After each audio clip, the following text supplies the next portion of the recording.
Hi all, this is Anisha from Foodies Corner. Hope you all are having a wonderful day. Today I am going to show you how to make authentic restaurant style Thalassery chicken dum biryani.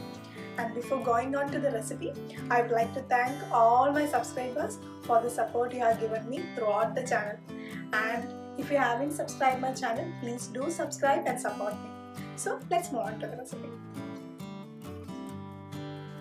As usual, I have given the detailed ingredient list in the description box below. And the preparation is divided into 4 stages. First stage is marination and frying chicken, and the second one is preparation of masala. Next will be the rice preparation, and last is how to seal the dum.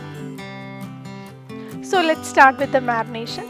For marination we need salt, turmeric powder, chilli powder, pepper powder, ginger garlic paste, and we need to make a paste out of coriander leaves and mint leaves.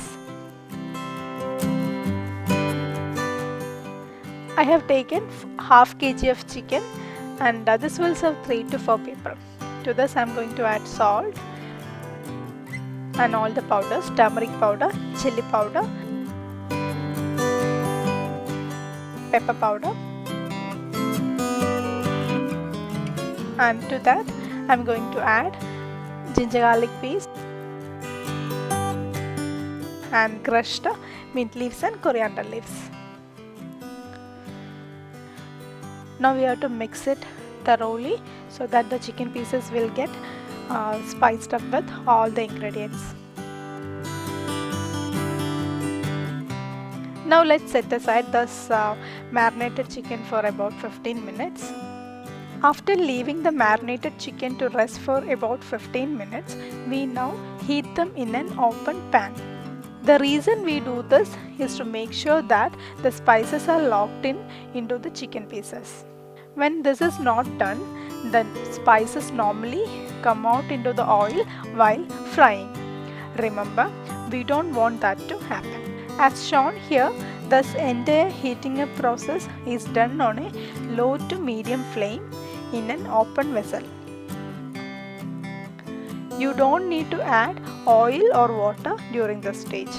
Occasionally stir the pieces mildly to ensure chicken doesn't stick to the pan.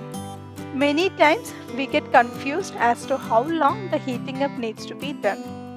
My simple tip here is to do this until you see the juices oozing out of the chicken pieces. We can now turn off the flame and get ready to fry our chicken pieces.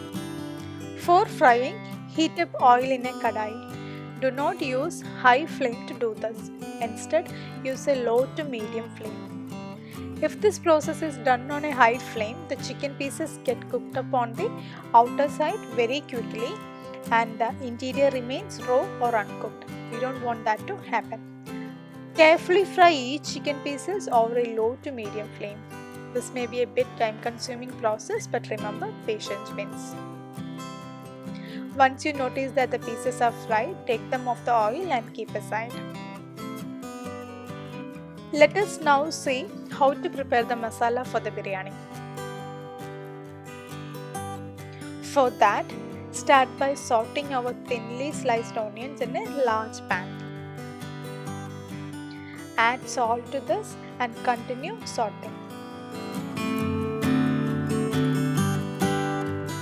Do not hurry up the process and let it cook for a while over a low flame. Once the onions start changing color, add turmeric powder and continue the sauteing process. Let the onions cook well. Once the onions are cooked and they shrink in volume, looks well mashed, then add chopped tomatoes. We can now continue cooking, stirring occasionally. The mixture need to cook until the tomatoes are all mashed well. Remember, you don't need to mash them manually, let them cook and mash naturally.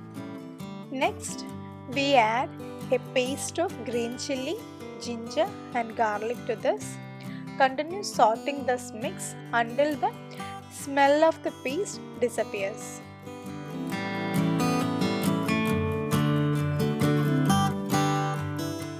Now we add our powdered spices to this.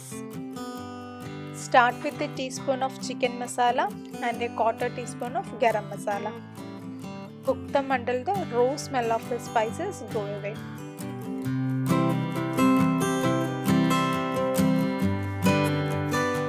Next, we add the chicken pieces that we had fried earlier to this mixture. Stir up the mixture so that the chicken pieces get well coated. Also, remember we don't need to add water when doing this. Once the chicken pieces are well covered in our semi-gravy of onion and tomato, we can add some chopped coriander leaves to this and keep aside the masala. Now let us see how to make biryani rice. As a first step, we roast the thin onion slices. For this, start by adding a teaspoon of oil and ghee to an open vessel. Roast the onion slices until they are crispy and brown. Once done, we can transfer the onions to a plate and set them aside for later use. We reuse same oil ghee mixture for preparing the rice. The specialty of Thalassery biryani is the rice that is used. We use Jeeragashala rice and is also known as Kali Jeera rice for preparing Thalassery biryani. The rice is also popular as kaima or Wayanad and kaima rice in the Thalassery area. Ratio of water is very important in the preparation. For every cup of rice, we use a cup and a half of water. Start off by boiling 3 cups of water. Add chopped carrots and solid spices to the water. Add salt to taste. Please check out the description box for a detailed list of solid spices that have been added to the water. Next, we add the rice to the water. One important tip here is not to soak the rice in water, and also remember to wash the rice quickly that it doesn't get soaked much. Also drain off any excess water after washing. Remember not to stir the rice much as it may get broken or mashed while cooking. Once you see most of the water is used up in the cooking, we can now cover and let the rice to cook. Rice should be ready in about 2 to 3 minutes once covered. Now let us uncover the rice. We see it is fully cooked now. Add a teaspoon of ghee over this and slightly mix the rice. Make sure not to stir hard so that the rice doesn't break.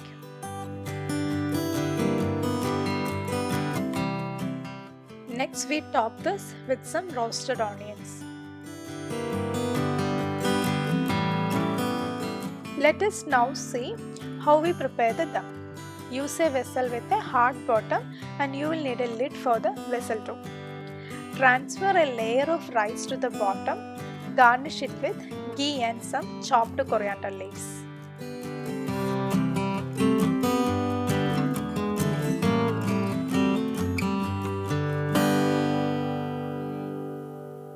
On to the next layer, add the biryani masala that we prepared earlier. Then add the next layer of rice. Depending on the quantity of your rice and masala, you may repeat this to form multiple layers. Finally, top this with the remaining roasted onion, ghee roasted cashew and raisins.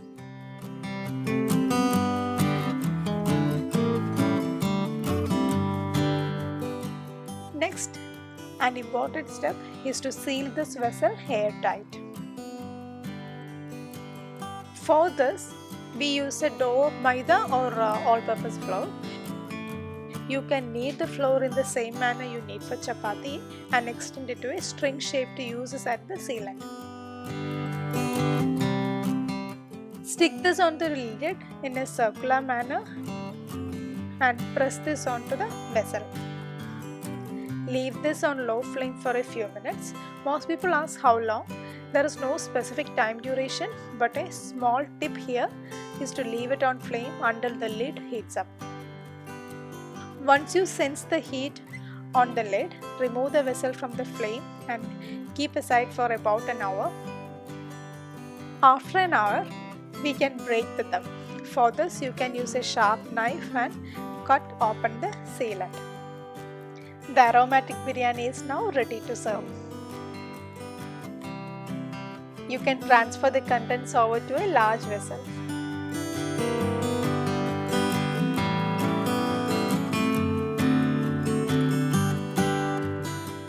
Layer the chicken and rice into a small bowl and flip it over to a plate.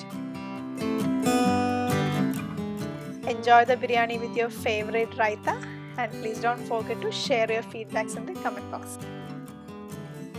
Thank you for watching and have a great day.